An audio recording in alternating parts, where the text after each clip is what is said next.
सभी को प्रमोद भंडारी पार्थ का नमस्कार। जैन धर्म से जुड़े एक महत्वपूर्ण मुद्दे पर मैं अपने विचार आप तक पहुंचाना चाहता हूं। आपसे निवेदन है कि ये ऑडियो अंत तक पूरा सुने और अपनी राय जरूर दें। भारत देश त्योहारों का देश है। हर धर्म और जाति के लोग अपनी परंपरा के अनुसार अपने अपने पर्व और त्योहार मिलजुल कर मनाते हैं। अधिकतर पर्व और त्योहारों से हम भली भांति परिचित हैं, किंतु कभी कभी ऐसे मौके भी आते हैं कि किसी त्योहार को मनाने के पीछे क्या कारण है, इसकी जानकारी सबको नहीं होती। महावीर जयंती भी एक ऐसा त्योहार है जिसके बारे में कई बार लोगों को समझाना पड़ता है। महावीर जयंती क्या होती है, ये प्रश्न मैं कई बार बच्चों से और बड़ों से भी सुन चुका हूँ। जैन धर्म और भगवान महावीर का अनुयायी होने के कारण मैं ये अब और नहीं सुन सकता कि महावीर जयंती क्या होती है। आज इस ऑडियो के माध्यम से मैं पूरी कोशिश करूंगा ये बताने की कि महावीर जयंती क्या होती है, भगवान महावीर कौन थे और जैन धर्म के अनुयायी क्यों महावीर के दिखाए मार्ग का अनुकरण करते हैं। जो लोग महावीर स्वामी और जैन धर्म के बारे में बहुत कम जानते हैं, मुझे विश्वास है कि इस ऑडियो को पूरा सुनने के बाद महावीर और जैन धर्म के बारे में उनका आदर और सम्मान जरूर बढ़ जाएगा। महावीर जयंती भगवान महावीर का जन्मदिन यानी हैप्पी बर्थडे है। भगवान महावीर को महावीर स्वामी के नाम से भी जाना जाता है। महावीर स्वामी जैन धर्म के 24वें तीर्थंकर थे। तीर्थंकर यानी वह महापुरुष या गुरु जो प्राचीन काल के मानवीय मूल्यों और जीवन शैली को पुनर्जीवित कर लोगों को जगाता है। मानवता को भुला चुके समाज को मानवीय मूल्यों की याद दिलाकर सही राह दिखलाता है। जैन धर्म एक धर्म नहीं अपितु एक जीवन शैली है। यह एक मानवीय विचारधारा है जिसका उद्देश्य सिर्फ मानव कल्याण, शांति और प्रेम है। यही कारण है कि जैन धर्म की शुरुआत सृष्टि की शुरुआत के साथ से ही मानी जाती है। हर युग में, हर काल में जब जब भी मानव समाज में घृणा, द्वेष, हिंसा और अशांति का माहौल बढ़ने लगा, तब तक एक जैन तीर्थंकर ने आकर सबको दया, करुणा, प्रेम और अहिंसा का मार्ग दिखलाया। भगवान ऋषभदेव पहले जैन तीर्थंकर थे और भगवान महावीर अंतिम जैन तीर्थंकर थे। अब सवाल यह है कि महावीर स्वामी के बारे में जैनों को छोड़कर बाकी लोगों को बहुत कम जानकारी है। ऐसा क्यों? इसका एक ही कारण है, जैन समाज के लोग बहुत ही सीधे और सरल है। जैनों ने कभी भी अपने धर्म और समाज की मार्केटिंग नहीं की, एडवर्टाइजमेंट नहीं किया। अल्पसंख्यक होने के बावजूद कभी आरक्षण की मांग नहीं की, कभी रेल की पटरियां नहीं तोड़ी, कभी चक्के जाम नहीं किए। जैन धर्म कभी लाइमलाइट में नहीं रहा। यही कारण है कि जैन धर्म के त्योहार भी कभी किसी की नज़र में नहीं आते। शायद जैनों की सरलता और सात्विकता का कारण भी भगवान महावीर की शिक्षाएं हैं, जो कहती है कि मैं को बुलाकर हम पर जोर दें, अहम को बुलाकर अरहम पर ध्यान दें। जैन धर्म का मूल सिद्धांत है परस्परोपग्रहो जीवानाम, यानी एक दूसरे की मदद करना ही जीवन का लक्ष्य होना चाहिए। जियो और जीने दो के मंत्र पर ही जैन धर्म की अवधारणा टिकी है।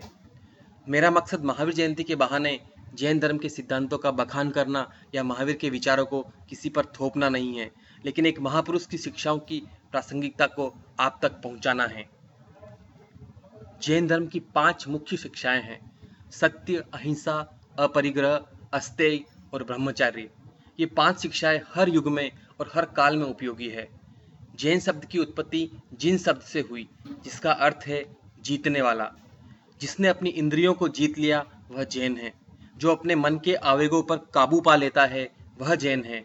और जिसने अपने तन की जरूरतों को नियंत्रित कर लिया वह जैन है।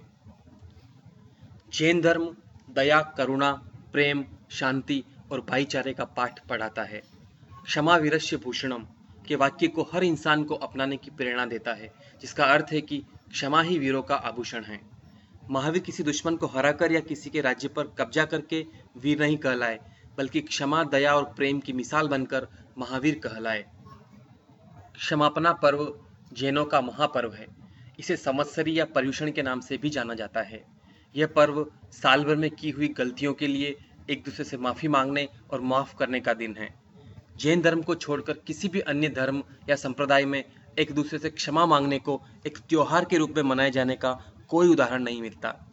यदि दुनिया का हर व्यक्ति क्षमापना पर्व के मकसद को सिर्फ समझ ले और सच्चे मन से दूसरों की गलतियों को माफ करना सीख ले, तो जीवन की अधिकांश समस्याएं अपने आप खत्म हो जाएगी।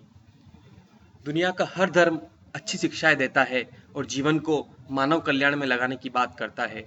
सभी धर्मों और उनके अनुयायियों का आदर करते हुए मैं जैनों के बारे में कुछ तथ्य आपके समक्ष रखना चाहता हूं। जैन साधु संत बहुत ही कठोर दिनचर्या का पालन करते हैं और किसी भी तरह की राजनीति, व्यवसाय या धन के लेन देन से दूर रहते हैं। महात्मा गांधी जैन धर्म से काफी प्रभावित थे। उपवास और अहिंसा जैसे सिद्धांत उन्होंने जैन दर्शन से ही अपनाए थे। स्वामी विवेकानंद भी जैन धर्म के प्रशंसक रहे हैं और अपने उपदेशों में जैन सिद्धांतों का जिक्र किया करते थे। भामाशाह एक जैन व्यापारी और मेवाड़ के सबसे अमीर व्यक्ति थे। महाराणा प्रताप की सहायता के लिए उन्होंने अपनी सारी संपत्ति महाराणा को दान कर दी थी। मातृभूमि की रक्षा के लिए किसी व्यापारी द्वारा अपनी समस्त संपत्ति दान कर देने का यह एक अनूठा उदाहरण है। भारत में जैनों की संख्या 40 से 50 लाख है, जो कुल आबादी के 1% से भी कम है। अल्पसंख्यक होने के बावजूद जैनों ने कभी आरक्षण की मांग नहीं की। भारत की अर्थव्यवस्था में सबसे बड़ा योगदान जैन समुदाय का है। जीडीपी का 25% कंट्रीब्यूशन जैन समुदाय करता है। देश के कुल आयकर यानी इनकम टैक्स का 24% यानी 24% हिस्सा जैन समुदाय चुकाता है। देश भर में लगभग 16,000 गौशालाएं हैं। इसमें से 12,000 गौशालाएं जैन समुदाय द्वारा चलाई जाती है। मानव मात्र की सेवा के लिए देश में जितना भी दान और चैरिटी फंड इकट्ठा होता है, उसका 62% यानी 62% जैन समुदाय देता है। सबसे साक्षर समुदाय जैन समुदाय है। देश की औसत साक्षरता दर 64% यानी 64% है और जैनों की साक्षरता दर 94% यानी 94% है। जैन समाज सही मायने में देश के विकास और मानव कल्याण के लिए समर्पित समाज है। हर व्यक्ति जन्म से जैन हो ये जरूरी नहीं, किंतु कर्म से जैन हो जाए तो वह सही मायने में अपने जीवन को सफल कर सकता है। आइए इस महान धर्म के महान तीर्थंकर भगवान महावीर को महावीर जयंती पर नमन करें और जाति धर्म की दीवारें तोड़कर जियो और जीने दो के मार्ग पर चलकर एक नए विश्व का निर्माण करें। जय महावीर।